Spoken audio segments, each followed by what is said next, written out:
need a little bit more of that sort of damage output to actually take down Axis if they were ever to commit in towards a full-blown team fight to fend off against Axis. Yeah, and Axis had the same thought as well with that Chang'e ban we talked about. You look at this robust lineup, the only thing missing is probably Chang'e or maybe the Gord. I pointed it out earlier on, and I think this is the clearest choice that Team GOSU could consider. So they're locking the Gord, they're locking the Kimi, Marksman Kimi in fact, and this is going to round out possibly the final lineup for this series if Axis Esports were able to find an answer to it. Now looking at GOSU's side, early game may not be exactly all too efficient going in for them, but of course they won't be relying on that Kimi pickup right here.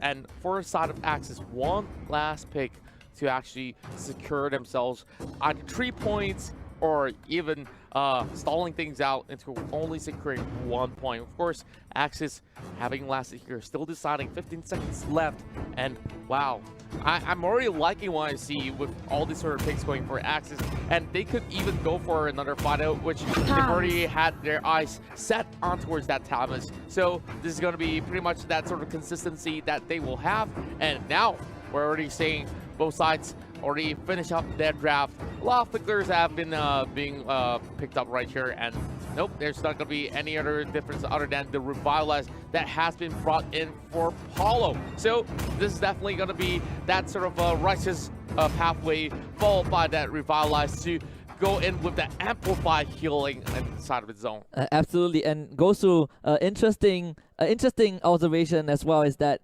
Paulo is not on the Lolita. He's gonna play the Hylos because Lolita doesn't feel like he was comfortable. So maybe GOSU made some adjustments. Right, you for the Lolita. We'll give you the Hylos. Maybe this is where Team GOSU, like most of the teams out there, they needed time to warm up. Maybe this is the game that they can take it back. The Golden Kimi was kind of expected. And the Tamus as well. In response to Masha, most of the time we've seen Masha Tamus. But statistically, Masha has a slightly higher win rate, at least throughout day one. So we'll see if Axis Esports can turn it around with this Tamus pick.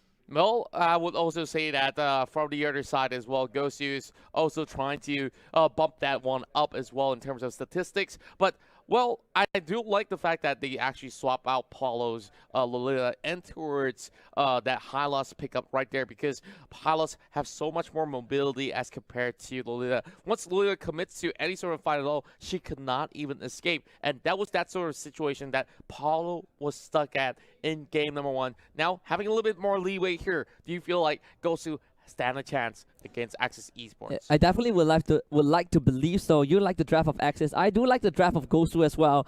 Just like game one, it looked robust, but what I'm concerned about, or what I still have doubts about, is probably the execution. But we'll see if Team GOSU can prove me wrong. Game number 2, it is best of 3 against Axis Esports.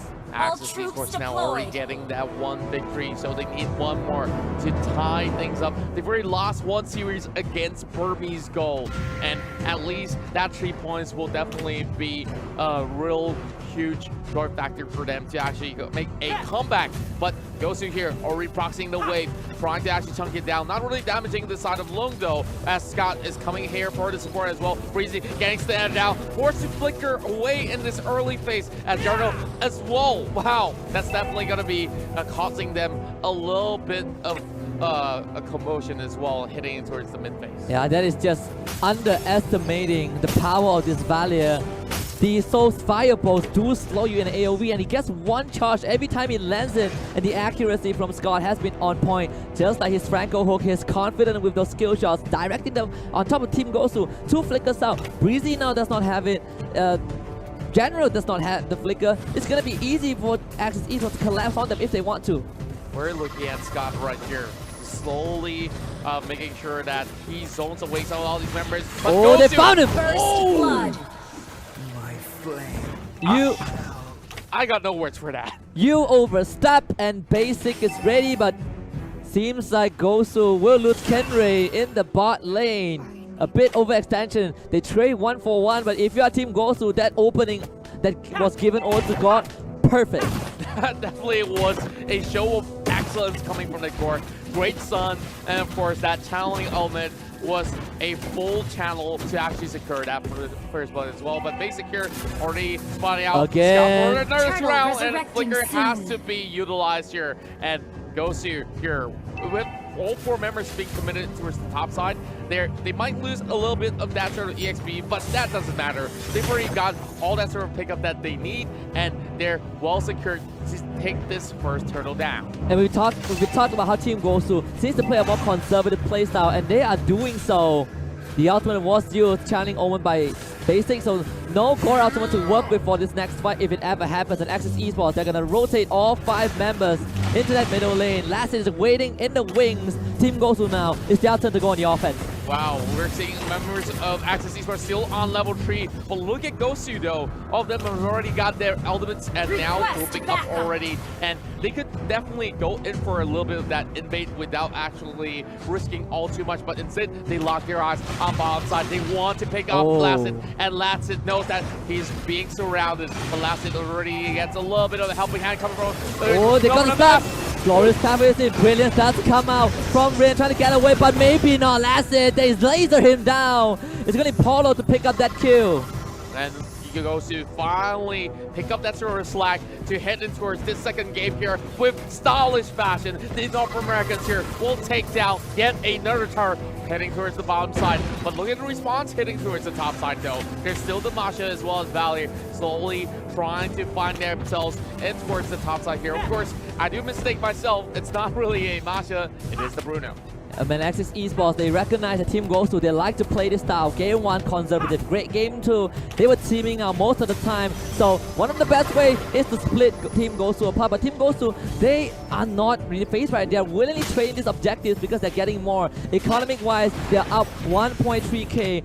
And just to slightly mention, after their first 2 flicker that Team GOSU expanded, they immediately rotated Basic to punish Axis Esports over aggression. Scott was way too confident to walk forward, got picked off. Team GOSU right now, they can take this fight. And Axis Esports need to find a little bit of that sort of a mistake from the side of GOSU to punish them, but Axis here at least trying to hold themselves all together. 2k goalie not too far off, as we see Axis still trying to actually get themselves in towards that turtle pit and perhaps secure this still. Evil X trying to lead the way as well, but Paulo trying to zone him up, and that will not be any chance at all. We're gonna knock up as well as the wall charge being used. And the Golden Skyway does come up, but it seems like Team GOSU are already losing members. Low with the flicker! We're fine too, but they get the stun onto Kenray, has the damage, flickers in, he picks up the Bruno, and now Team GOSU, they might want to go on the retreat. Basic still chunking out those stuns in the backline, managing to fend up Axis Esports for now. Axis Esports, they got the kill advantage, but Team GOSU got the second turtle.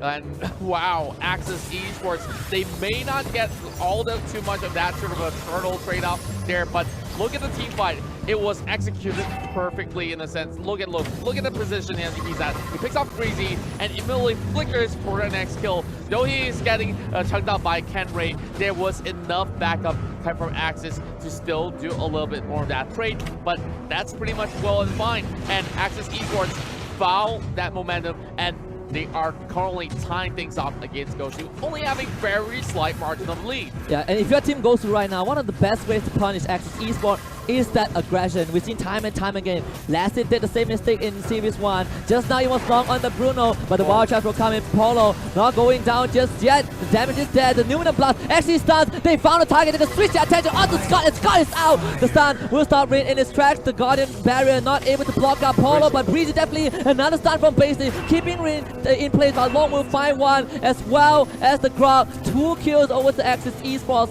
And Team GOSU, they will be forced to retreat. Wow, what a bloodbath coming in through the mid lane. And as we see, great dives coming in from all these members of Team GOSU. But that wall by the Grok has already negated Breezy's exit.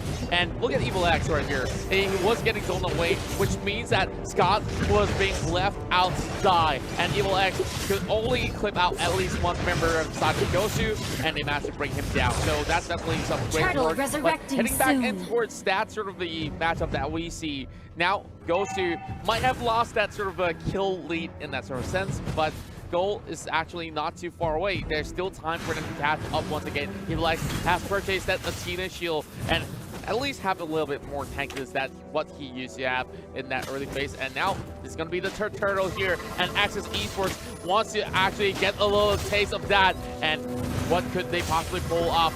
Turtle already dropping low, and they're committed to this fight. Lone coming in from the back, trying to go for the flank, and he will find one immediately. He does flicker, misses that. General will survive, and here comes a glorious pathway from Paulo, the maximum bronze, onto Long, and Long has to now back up because of basic. Evo still chasing with that power of nature, not able to find any kill. Actually, a clean disengage from Team GOSU though. They do walk away with the turtle, I believe. Axis Esports will try to push out the tower, but again, another great start on the Scott.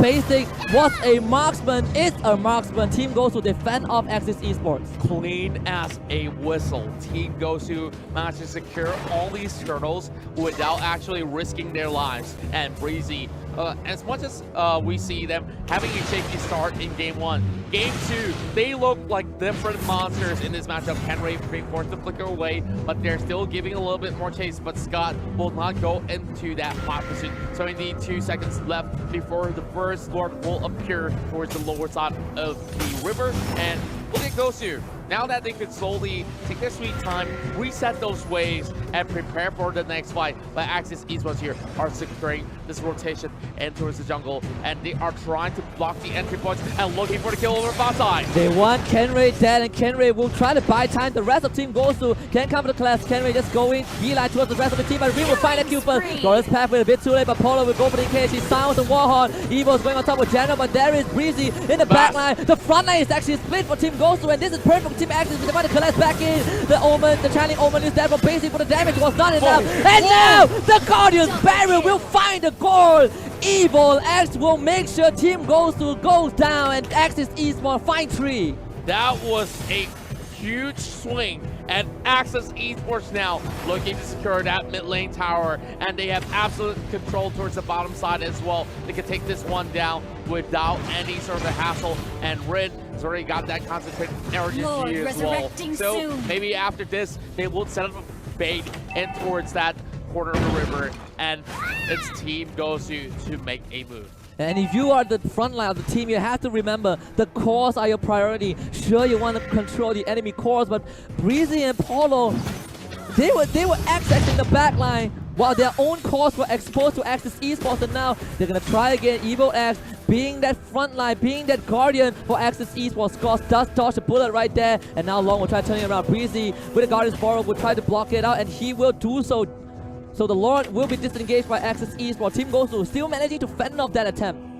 Now waiting for a little bit of that sort of a reset, heading towards the top side here. They want to shove in all those ways before going for any sort of that Lord attempt. They could even send one member off from the side of Axis to actually take down Lord while they're at it. And Evil X has already spot out Paulo for General as well. So it won't be any sort of that full commitment coming from either GOSU or even Axis. But look at Logo, he's already bringing it down to 60%, and now GOSU has responded it out, and it will be a little bit of a reset. Glorious pathway does keep Paulo alive for now, but it seems like Rin could jump in, not gonna find the kill, and eventually does actually Breezy. Now not even then, doing the blast only onto the valley. The flicker from him was perfect, and the rest of Axis Esports goes for the collab. 1, 2, 3, 4. Team GOSU falls like dominoes, and Axis Esports, they might not need the Lord for this one, as Team Malaysia now will look for the inhibitor and possibly the victory as to take down that high ground tower, the inhibitor, as the Kenray desperately coming back, but the Malaysian Tigers will rejoice.